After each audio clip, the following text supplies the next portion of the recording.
अस्सलाम वालेकुम student, welcome to my channel discover education. आज हम मैथ 302 का लेक्चर नंबर 17 को डिस्कस करेंगे। लेक्चर की तरफ आने से पहले आपसे रिक्वेस्ट है कि चैनल को सब्सक्राइब करें और बेल आइकन पर प्रेस करें ताकि हर आने वाली वीडियो आप तक पहुंच सके। चलते हैं अपने लेक्चर की तरफ। स्टूडेंट्स, मैंने जिस तरह आपको पहले भी बताती आई हूँ कि हर लेक्चर पिछले लेक्चर से लिंक होता है, तो आप जो है वो लेक्चर्स को एक सीक्वेंस के साथ लिया करें, ठीक है। इस लेक्चर्स में हमने जिन चीज़ों को डिस्कस करना है उसमें हमारे पास आ जाती हैं mathematics, financial mathematics, introduction to simultaneously equations, ठीक है। सबसे पहले हमारे पास आता है प्रोजेक्शन फाइनेंशियल एनालिसिस। इसको हमने जो है लास्ट लेक्चर्स में भी डिस्कस किया था, लेकिन न्यू स्टूडेंट्स के लिए मैं अगेन समझा देती हूँ। बेसिकली स्टूडेंट्स, जो प्रोजेक्ट फाइनेंशियल एनालिसिस होता है, इसको एक एग्जांपल की हेल्प से समझते हैं। जैसे कि किसी कंपनी की प्रोडक्ट है और उसकी ग्रोथ रेट जो है वो सबसे ज़्यादा हाई है, तो उसका अगर हम ग्राफ देखेंगे तो आप देख सकते हैं कि उसका ग्राफ जो है वो उस हाईएस्ट पीक वैल्यू होगी, मीन के ऊपर की तरफ मूव करेगा, ठीक है। इसी तरह जो है वो किसी भी प्रोडक्ट की ग्रोथ रेट का हम उसको एनालिसिस करते हैं कि इसकी ग्रोथ रेट जो है वो किस टाइम ज़्यादा थी और किस टाइम कम है, ठीक है। हम एग्जाम्पल ले लेते हैं मास्क की। जब कोविड की सिचुएशन थी, कोरोना बहुत ज़्यादा था, तब मास्क का जो है वो बहुत ज़्यादा लोग उसको ख़रीद रहे थे, तो उसकी जो है हमारे पास, क्योंकि उसके ज़्यादा लोग ख़रीद रहे थे, इसकी वजह से जो है उसकी प्राइस में भी कुछ इजाफा कर दिया गया था, तो उसका जो है वो ग्रोथ रेट भी उस प्रोडक्ट की ज़्यादा हो गई थी, ठीक है। लेकिन अब जो है मास्क का यूज़ कम है, इस वजह से उसकी जो है ग्रोथ रेट भी कम हो गई है।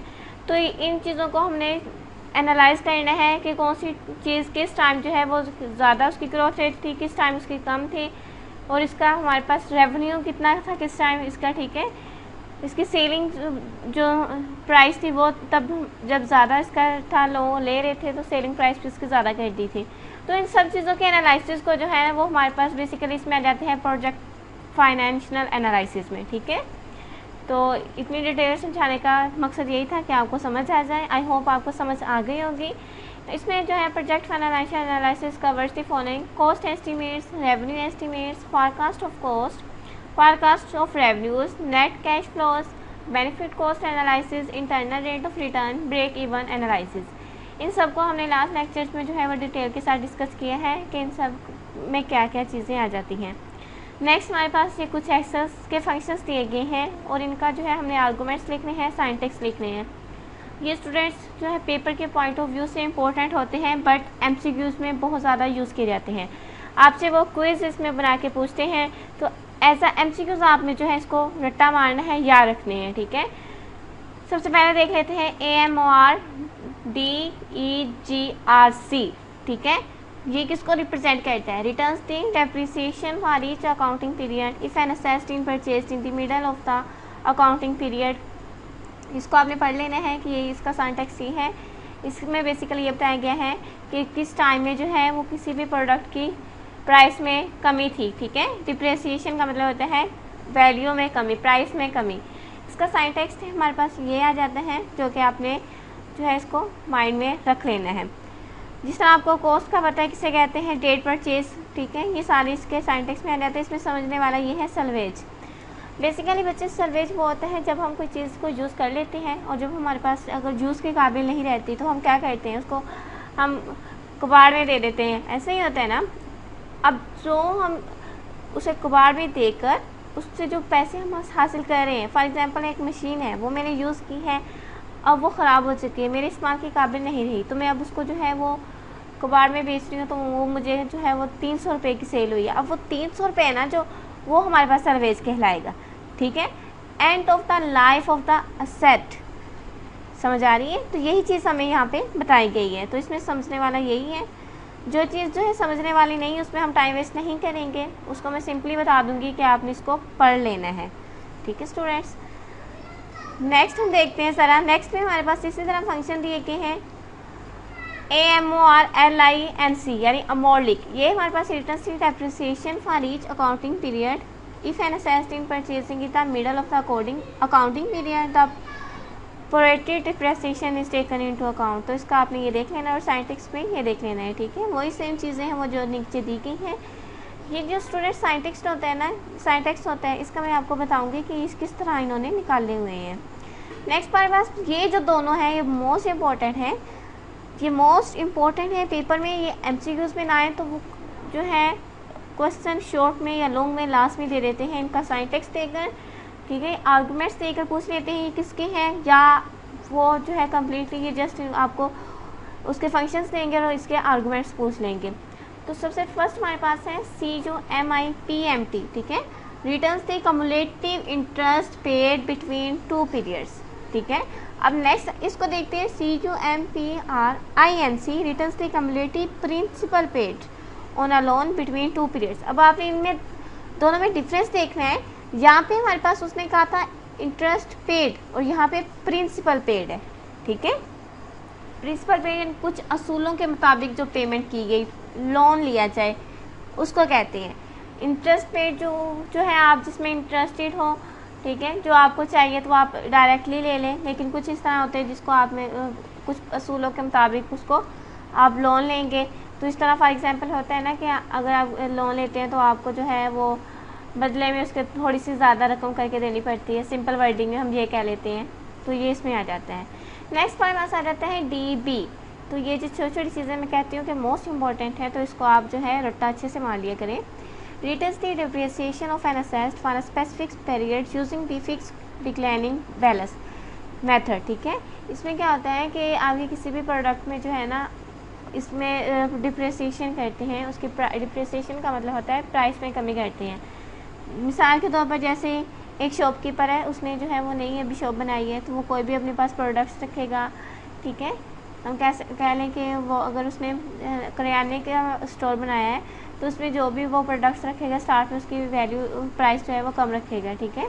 तो स्पेसिफिक पीरियड यूजिंग, इस स्पेसिफिक का मतलब होता है कि वो जो है उसकी फिक्स रखेगा, बिल्कुल उसकी अगर कम रखी है तो वो प्राइस कम ही रहेगी। ऐसा नहीं होगा कि अगर वो स्टार्ट में जो है वो प्राइस कम कर रहा है प्रोडक्ट की, वो आहिस्ता आहिस्ता बढ़ाना शुरू कर दे, तो इसमें इस तरह नहीं होता, ठीक है। सिंटैक्स इसका देख लेते हैं, cost, service, life, period, month, ठीक है, ये इसके सिंटैक्स में आ जाएगा। नेक्स्ट हमारे पास सर्विस का हमने देख लिया था, आई होप इसका आपको पता चल गया होगा। हमारे पास क्या है DDB, पहले हमने पढ़ा था DB, अब हमने पढ़ना है DDB। DDB में क्या होता है, returns the depreciation of an asset for a specific period using the double declining, ठीक है। डबल डिक्लेनिंग इसमें होती है मीन कि अगर हमने वहाँ पे देखा था कि अगर कोई शॉपकीपर नई शॉप अपनी बनाता है तो वो स्टार्ट में जो है वो प्राइस कम रखता है, और अगर वो स्टार्ट में कम रखेगा तो वही प्राइस आगे भी लेके जाएगा, ठीक है। लेकिन इसमें जो है ना वो अल्टरनेटिंग काम है कि मीन कि वो स्टार्ट में प्रोडक्ट की प्राइस कम रखेगा, जैसे जैसे उसका काम ज़्यादा चलना स्टार्ट हो जाएगा तो वो जो है प्रोडक्ट की प्राइस बढ़ा देगा, ठीक है। उसमें जो है वो फिक्स प्राइस होगी, लेकिन इसमें जो है वो डबल डिक्लेनिंग होगी। बैलेंस मेथड और some other method use specify. Syntax इसका है cost, service, life, period, factor. Student ये जो हमारे पास सिंटैक्स होता है ना, ये एक्सेल में पिछले लेक्चर्स में हमने वर्क किया था, तब मैंने आपको बताया था कि फंक्शन बार होती है, वहाँ पे शो हो जाता है। तो नेक्स्ट हमारे पास उन्होंने हमें बनाकर दिखाया होगा, वहाँ पे मैं आपको दिखाऊंगी। सल्वेज होता है, इसका value at the end of the depreciation, और ये भी हमने पढ़ा है। लाइफ क्या होती है, is the number of periods over which is the asset is being depreciated. इसका मतलब ये है कि वो टाइम जहाँ पर असेट बेसिकली हमारे पास सरमाया होता है असेट, ठीक है, जिसमें वैल्यूज़ को जो है वो हम कहते हैं प्राइस की वैल्यूज़ को कम किया जाता है, ठीक है। पीरियड में हमारे पास आप पढ़ लें कि पीरियड जो है वो टाइम पीरियड ही होता है। Factor at rate at which the balance declines, जिसमें जो है वो बैलेंस को कम किया जाए। इफ फैक्टर इज ओमिटेड, यानी कोई ना कोई उसके फैक्टर्स हो। फॉर एग्जांपल कि अगर कोई भी शॉपकीपर अगर अपनी शॉप को जो है वो स्टार्ट करता है अभी, तो उसका यही होता है माइंड में कि मेरी प्रोडक्ट जो है वो ज़्यादा सेल होना स्टार्ट हो जाए, उसके बाद जो है जैसे ही उसके कस्टमर्स बढ़ते हैं तो वो जो है उसकी प्राइस को बढ़ा देते हैं। तो ये हमारे पास फैक्टर्स में आ सकता है। MIRR यानी इसका क्या है, returns the modify internal rate of return for a series of period cash flows, ठीक है। MIRR considers both the cost of the investment and interest received on reinvestment of cash, ठीक है। कॉस्ट ऑफ द इन्वेस्टमेंट और री investment of cash, तो ये आपने पढ़ लेने। इस तरह आपने साइंटैक्स भी देख लेना है। Internal rate of return IRR की आपने देखनी है कि किस किस को रिप्रेजेंट करते हैं। जिस तरह M जो है मॉडिफाई, I इंटरनल को, RR रेट ऑफ रिटर्न को। तो ये जो छोटी छोटी चीज़ें हैं ना, ये MCQs में पूछ सकते हैं। सिंपली आपने इसको रट्टा नहीं मारना, ये भी देखना है कि ये किसके एब्रीवेशन है। जिस तरह ये देखें, एम से मॉडिफाई है, आई से इंटरनल है, आर से रेट है और आर ऑफ रिटर्न, ठीक है। इसी तरह नेक्स्ट हमारे पास साइंटेक्स्ट है IRR यानी इंटरनल रेट ऑफ रिटर्न। तो अब हम इसको देख लेते हैं। हमने हर पॉइंट ऑफ व्यू से देखना है कि हमारे पास जो है पेपर का क्वेश्चन जो है वो किस किस तरीके से आ सकते हैं। फाइनेंस रेट और री इन्वेस्ट रेट को भी देख लेते हैं। री इन्वेस्ट रेट जो है, finance rate is the interest rate you pay on the money used in the cash flows, ठीक है, कि जो आप मनी को पे करते हैं कैश फ्लो को इस्तेमाल करने के लिए। लेकिन री इन्वेस्ट जो होती है वो इंटरेस्टेड रेट होते हैं you receive on the cash flows as you reinvest them.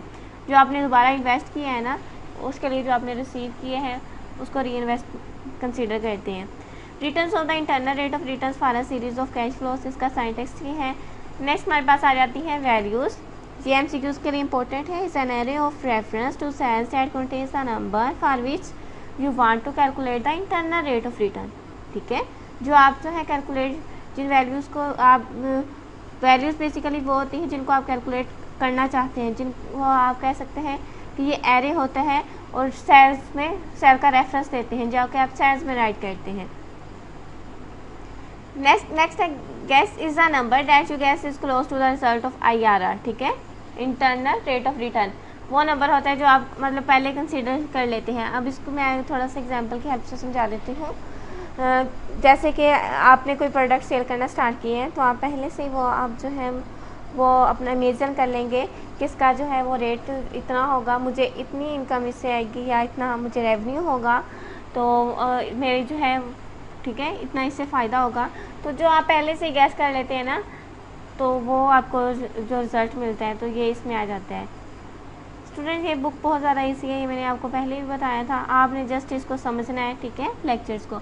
आज का लेक्चर यहाँ पे होता है एंड। उम्मीद है समझ आई होगी। वीडियो को लाइक जरूर करें, चैनल को सब्सक्राइब करें। मिलते हैं नेक्स्ट लेक्चर में, तब तक मुझे दीजिए इजाज़त। अल्लाह हाफिज़।